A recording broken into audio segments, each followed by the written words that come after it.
good evening, good afternoon, good night, or good morning. And again, Happy New Year. Happy January 1st for many of us, and happy January 2nd to those abroad. Welcome to another live. My first live, well, technically, my first live for January the 1st. I did a stream earlier.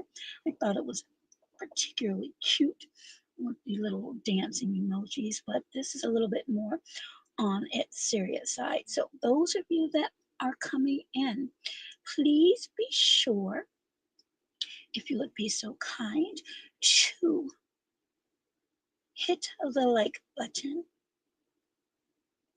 and you will see a goal or goals set up.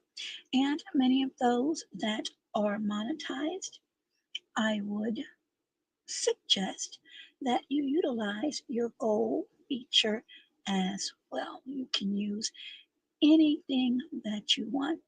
Those that support, and if they're able, they can donate whatever it is they would like.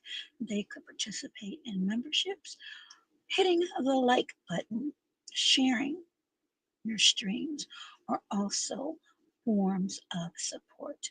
So, with that being said, prayerfully everyone is enjoying this brand new year, this 2025. I still cannot believe we are in 2025, and of course, it did not ring in without problems.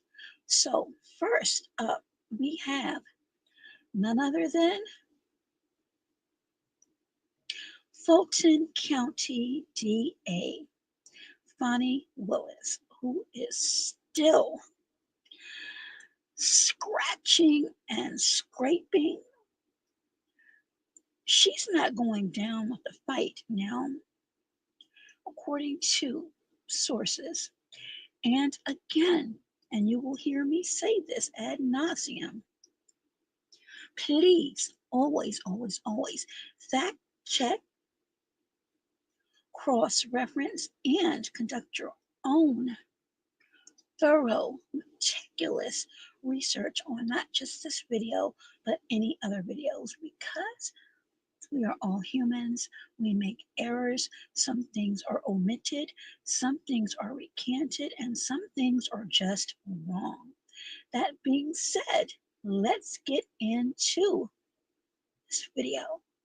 Now, Fani Willis, Madam DA of Fulton County, as we learned late last year, that she and her team were disqualified from the Trump election interference case. However, and I don't believe too many people are surprised that she filed a motion.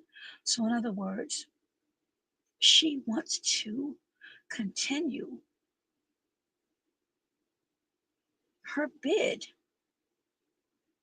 to retake the Trump case. Yes, indeed, ladies and gentlemen, she does not want to be out of that number. And to be quite honest, I can understand with all the work that's been put in. And to me, and this is just my opinion, the ego that was bolstered just to be tossed out is probably very embarrassing and hurtful.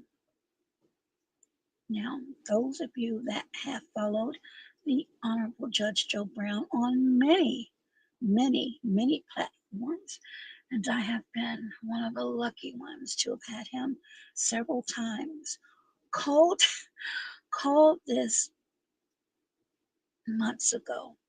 Months ago. I'm going to have to find that clip.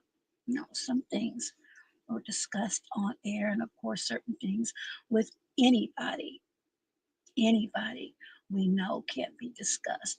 But one of the main things that many people have said is she, and these are just opinions, put herself in a very bad position by saying too much. And sometimes when that ego spirit comes upon us, we do end up speaking too much. I have been in the courtroom many times observing, and I'll just say this to help others that may be facing some things. Judges do not like ego. They want to know the facts. Anything else that has nothing to pertain to that case, judges don't like. They'll give you the side eye.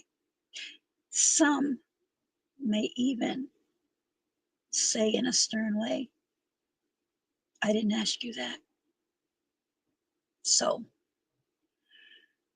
Georgia Attorney General is against Madam Fani Willis's bid to continue and to retake her role as bringing what again appears to be President-elect Trump down. Chris Carr, who is the Attorney General of Georgia, has asked the Supreme Court to reject her appeal.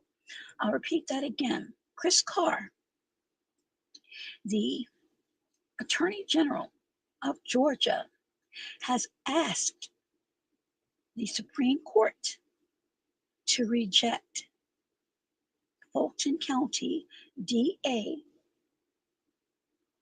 Fani Willis's appeal. Now, many people have said that Fani Willis really shot herself in her own foot. And if some of you remember the movie Harlem Nights, she shot herself in her pinky toe by saying a little bit too much.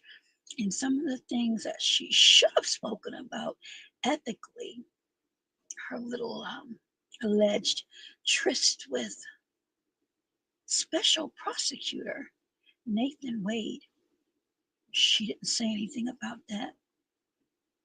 So, as a result, there was an appearance of impropriety, and that opened the floodgates to many things.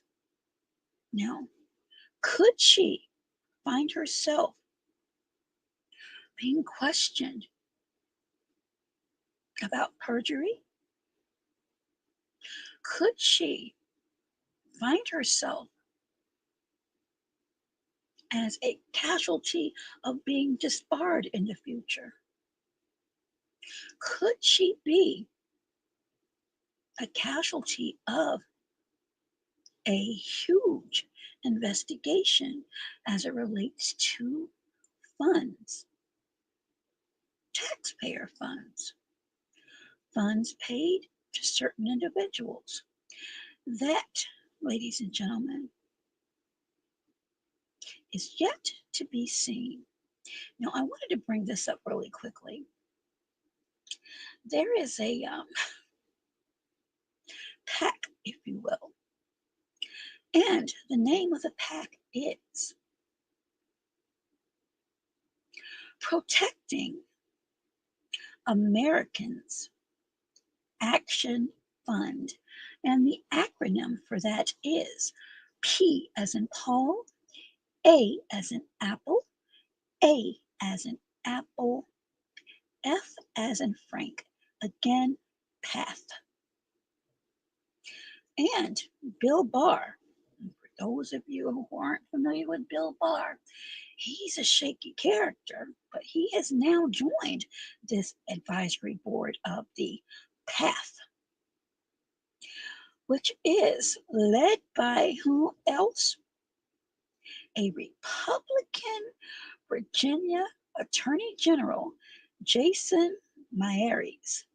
Again, PATH is led by Republican Virginia Attorney General Jason Miyares. I hope I'm saying his name correctly. Other members include, again, Bill Barr, Chris Carr, former Texas Land Commissioner George P. Bush. So, Madam DA Fani Willis, I have to give you credit for not just conceding and not fighting back, but in my opinion, you have a long uphill battle, a very long uphill battle to fight. Is it impossible? I've learned in life nothing truly is impossible. But at the same time, the way things are looking right now,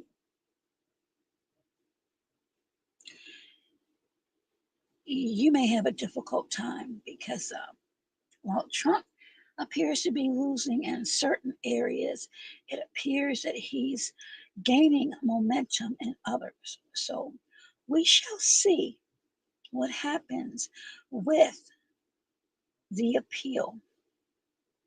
Will the Georgia Supreme Court reject Fani Willis's appeal?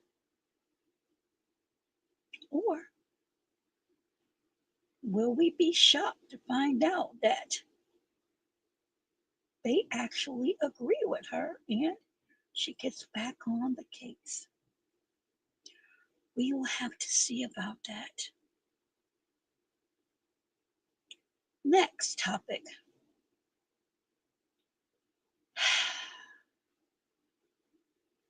Rudy Giuliani. Oh, I'm sorry. I went above my head of myself. I forgot. I always like to use a point of reference.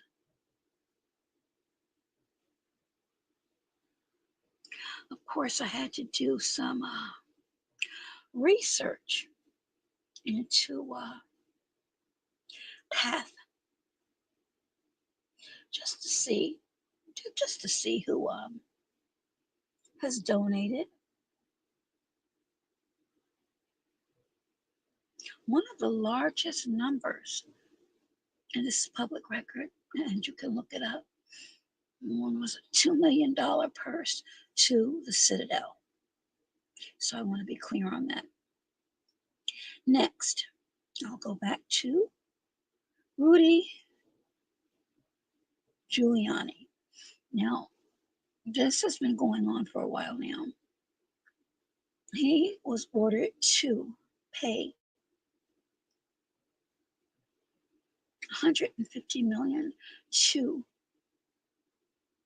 Ruby Freeman and her daughter Shay Moss as it related to the Georgia election fraud, and he has still yet to comply. Now, the judge has warned him several times that he could find himself as a casualty of contempt of court. And as I reported before, the judge threatened to unseal a sealed witness list.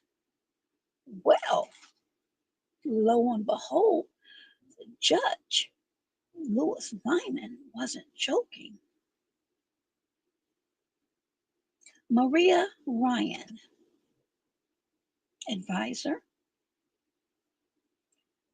bookkeeper Ryan Madrano, Michael Ragusa, listed as a security aide,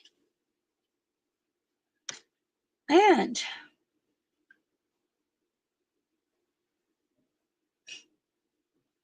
Theodore Goodman, who's a potential witness, may be called to testify in reference to photographs. Now, what capacity these photographs are beyond me. I have no idea. But the most interesting witness that may be called is Monsignor Alan Plaka or Plaka. Now, Alan Plaka was involved in, I'll say, some salacious allegations as it relates to some priests that were moved because of allegations. So he may have some information to provide. So things don't look too good right now for old Rudy Giuliani. Next,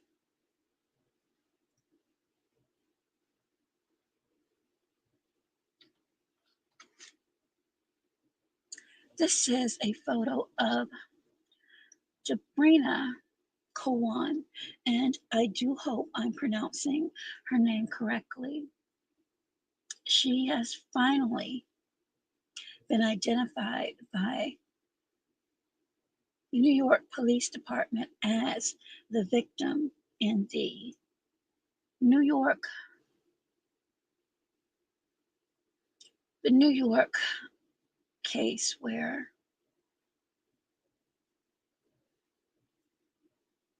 apparently she was sleeping and a heinous crime was committed. Apparently it was so bad that they had to use DNA and other tools to identify who she was. Again, Jabrina Kawan, Kawan. But there's some conspiracy theorists out there that are questioning this because it appears, and again, this is why I ask you to please cross reference. This is the only photo thus far, I'll just say at the time of my report, that has surfaced, and allegedly this is her high school photo. Now, when the first initial identification came out, it was mentioned that she was 61. That changed to 57. And there are people questioning, well, why aren't more people speaking out? Because she had aspirations.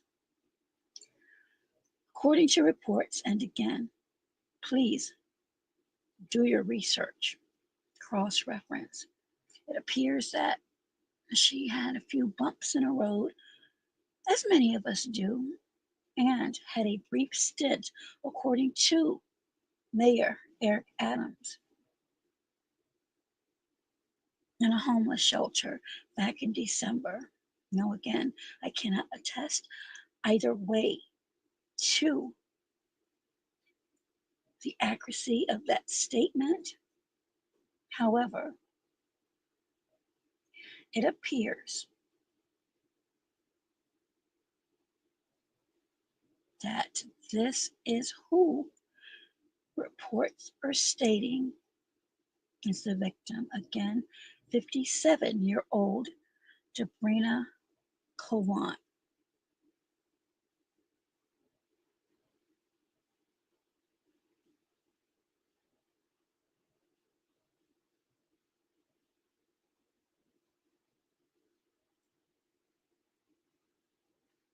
May she rest in peace, and her family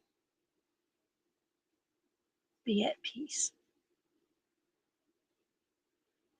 Next, we travel virtually to New Orleans, where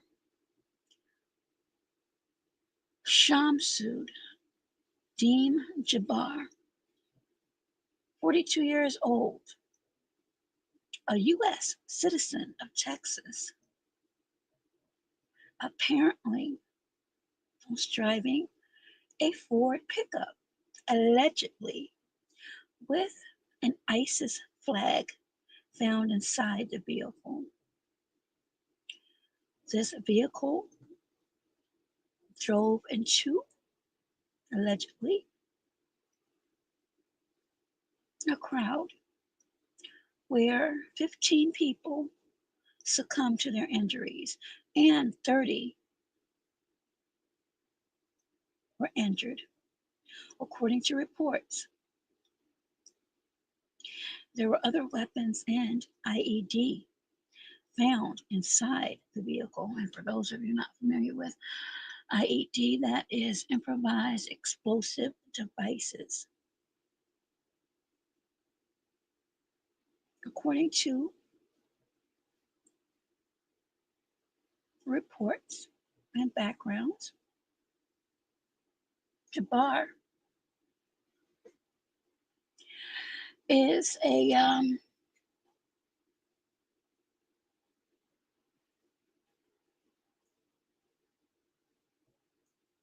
Army vet.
So I'm sorry about that. According to reports, Jabbar is an Army vet, and after his heinous act, again, 15 people succumbed, 30 people were injured. He exited his vehicle and began to pow at law enforcement, and he was unalived at the scene. More information is coming in, but at this time, there are no reports on what the exact motivation was. So again, this happened in the Bourbon district of New Orleans. What a way to bring in 2025. So that is a quick recap of the trending topics that's garnering a lot of attention thus far. I will have more information later, but I thank each and every one of you for taking a moment to come by. Please make sure, if you like this video and any other videos, to give it a big thumbs up. And any comments you may have on Fani Willis, do you think that her appeal will indeed be rejected? Do you believe that by January the 16th, because that is when Rudy Giuliani is expected in court, will do the right thing, or will he continue to play this out? Will we find out more about this Shamsud DM Jabbar, who many are saying is or was an act of terrorism in Nola? We have more information about that. And will we have more information behind Sabrina Kawan, who has been identified by the New York police as the victim in the subway crime? Now, Miss Kawan is said to be from Toms River, New Jersey. Many reporters have reached out to people in that area, but with little information provided. So, again, thank you to those that have tuned in. I appreciate you so very much and look forward to speaking to you, of course, virtually on my next video. Thank you for tuning in, and until next time, please be safe, be well, and be healthier. Until next time, bye bye for now.